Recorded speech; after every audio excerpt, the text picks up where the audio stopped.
I was inspired by Pinterest to make these orange cranberry scones with orange glaze, and the ingredients are very accessible. The recipe is quite simple, but they taste divine. They taste expensive. Anyway, let's begin.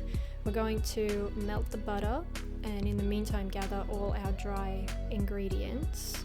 This will include the zest of 1 orange, after which mix all the dry ingredients together.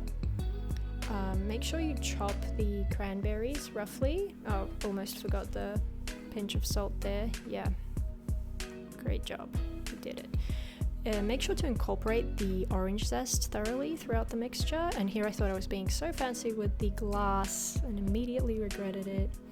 Yeah, anyway, mix the butter, melted butter, with the cold refrigerated cream until it forms globules, and combine the dry and wet ingredients.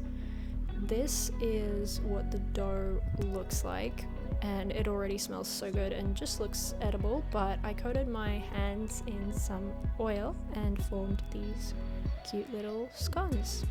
Scones? Anyway, refrigerate them for about half an hour. In the meantime, make the glaze. It's really simple. It's just powdered sugar, a little bit of orange juice, and some orange zest.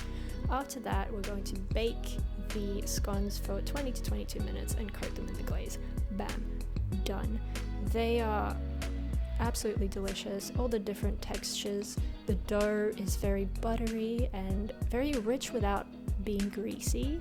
They're not too sweet. They are honestly the perfect treat, very addictive.